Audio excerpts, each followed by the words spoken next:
खाने के लिए कुछ नहीं था।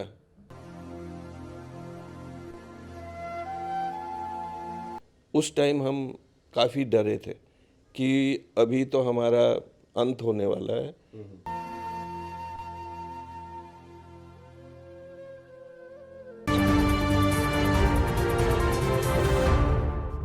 नमस्कार, आप देख रहे हैं इंडिया टाइम 24 न्यूज़। आपके साथ मैं हूं Praveen. The Kashmir Files film की चर्चा पूरे देश में हो रही है और 90 के दशक की शुरुआत में कश्मीर में जो हुआ उससे हर कोई वाकिफ़ है और जिनके साथ हुआ वो लोग भी ज़िंदा हैं कहानी बताने के लिए। मेरे साथ मौजूद हैं कुलदीप कौल, जो उन परिस्थितियों से गुजरे हैं, उस दर्द से गुजरे हैं जिसकी पटकथा आपको इस फिल्म में दिखाई जा रही है। बहुत बहुत स्वागत है आपका। धन्यवाद प्रवीण जी। कुलदीप जी, फिल्म की भी मैं आपसे बात करूंगा, लेकिन सबसे पहला सवाल मेरा यही रहेगा, जो चीज़ें उसमें दिखाई गई हैं फिल्म में, उस वक्त आपने अपनी आंखों से उन घटनाओं को देखा है, कैसी परिस्थितियां थी उस वक्त जब लाखों कश्मीरी पंडितों को कश्मीर से निकाल दिया गया? हाँ, तब हम वहीं थे। हमको बताया, मतलब वहाँ से जो लोग निकले रातों रात, तो बड़ी कठिनाई में निकले हैं वो। और जब निकले भी हैं वो, तो उन्होंने सोचा कि चलो 8-10 दिन का टाइम है या 1 महीने बाहर रहेंगे, तो उसके बाद हम अपने घर वापस लौटेंगे। वहाँ तो रोज़ वहाँ तो कर्फ्यू ही लगा रहता था। वहाँ तो बाहर ही नहीं निकलना पड़ता था। खाना, सब्जी लाना, कुछ भी करना तो कर्फ्यू आधे घंटे खुलता था और उसी टाइम में सब कुछ लाना पड़ता था। और जो अपने लोग थे, जो अपने जानकार भी थे, वो भी नहीं बताते थे कि भाई ये प्रॉब्लम आने वाली है। उनका कोई दर्द नहीं था कि ये हिंदू है, चलो इनको हम कोई हेल्प कर दे। ऐसा कोई उनको हमारे सहानुभूति नहीं थी। तो आप जब वहाँ थे तो जो चीज़ें दिखाई गई हैं फिल्म में, क्या आपने भी अपनी आंखों से ऐसी घटनाएं देखी थी? हाँ, देखिए, हमारे सामने बम फटते थे। हमारे अपोजिट पासपोर्ट ऑफिस था, फूड एंड सप्लाई डिपार्टमेंट था, उनको वहाँ वो जलाए। क्या कहीं से उन्हें इंस्ट्रक्शंस मिल रहे थे कहीं से? हाँ, ये हो सकता था। इंस्ट्रक्शन, देखो, इंस्ट्रक्शन के बगैर कोई ऐसा काम नहीं करेगा। घरों के पीछे हमारे लाउड स्पीकर लगाए। सवेरे नमाज का टाइम जब होता था तो अल्लाह अकबर की आवाज़ आती थी। तो इन परिस्थितियों में आप रह सकते हो। तो दर्द जिंदा है आज भी दिल में? हाँ, अभी भी जिंदा है।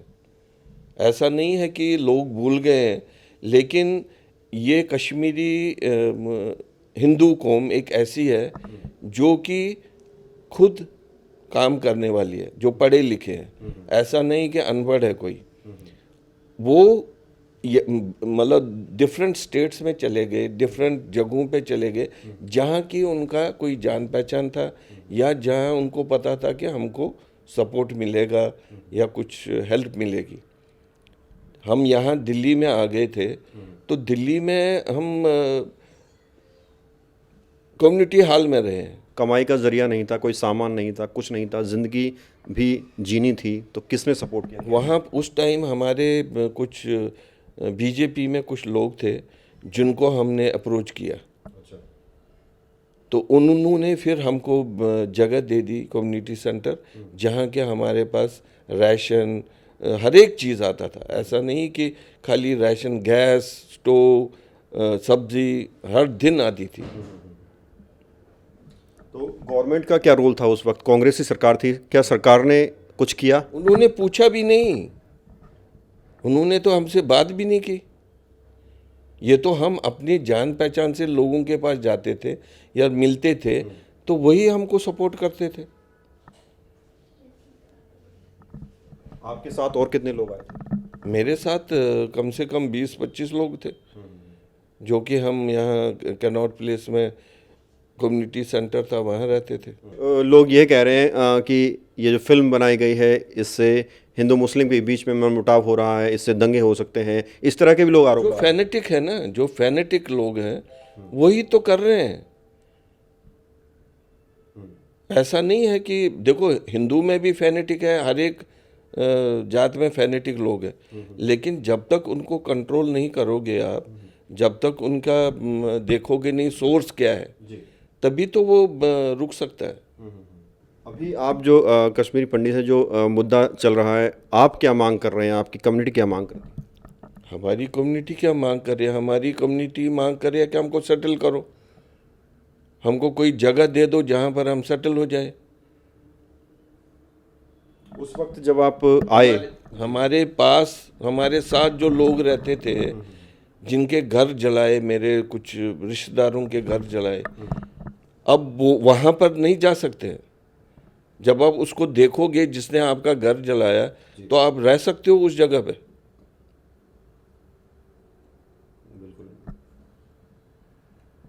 सर एक चीज़ और बताइए, क्या कुछ छोड़कर आना पड़ा वहाँ पर? सारा कुछ। हम तो कुछ नहीं लाए, हमने पानी के लिए गिलास भी नहीं था हमारे पास, पहनने के लिए कपड़े नहीं थे, खाने के लिए कुछ नहीं था। वहाँ कितनी प्रॉपर्टी वगैरह छोड़ के आए? सारा हमारा 3 मंजिल का घर था, कम से कम 40-45 कमरे थे उसमें। और जब हम वहाँ से निकले, वो फिर आर्मी ने कैप्चर किया, क्योंकि उनको स्पेस मिल गई थी। काफ़ी हमारा बहुत बड़ा घर था। अच्छा, फिल्म में ये भी दिखाया गया है कि जो पुलिसकर्मी हैं वो भी कहीं ना कहीं उन लोगों से डर रहे हैं, तो उस वक्त भी यही माहौल? वो डर उनको डर में डाला है। कोई ऐसी घटना जो अपनी आंखों से आपने वहाँ देखी हो, दर्दनाक घटना? तो वो वहाँ पे जो अनाउंसमेंट हुई जिस दिन कि सारे एक जगह जमा हो जाओ, और रात को पूरे रोड पे लाखों में लोग निकले, वो उस टाइम हम काफ़ी डरे थे कि अभी तो हमारा अंत होने वाला है, पता नहीं किस टाइम अंदर आएंगे, क्योंकि हमारा जो घर था वो बिल्कुल मेन रोड पे था। आप भी एक बार अपील कर दें कि देखें। हाँ, मैं तो बोल रहा हूँ सबको, सारे इंडिया को बोल रहा हूँ कि सारे लोग देखें उस पिक्चर को, और तब उनको पता चलेगा कि कश्मीरी हिंदुओं के साथ क्या हुआ था, क्योंकि ये किसी को नहीं पता है। सब सुनते थे लेकिन देखा नहीं किसी ने। सब सुनते हैं कि बोलते हैं हाँ जी हिंदुओं के साथ ये प्रॉब्लम हुई, कश्मीरी हिंदुओं के साथ, लेकिन किसी ने एक्चुअल में देखा नहीं कि प्रॉब्लम क्या थी। न किसी ने पूछा कि भाई आप तो भाग आए तो क्या हुआ। सबने सुना एक कान से, दूसरे कान से छोड़ दिया, चलते गए। दुनिया चल रही है। बात करने के लिए बहुत बहुत शुक्रिया। Thank you. तो ये थे मेरे साथ कुलदीप कौल, जो खुद विस्थापित हुए थे उस वक्त कश्मीर से, और क्या इनकी आपबीती है वो इन्होंने बताई। कैमरा जर्नलिस्ट नीरज साहब प्रवीण, इंडिया टाइम 24 न्यूज़। खबरों से खबरदार रहने के लिए चैनल को सब्सक्राइब करें और प्रेस करें बेल आइकन।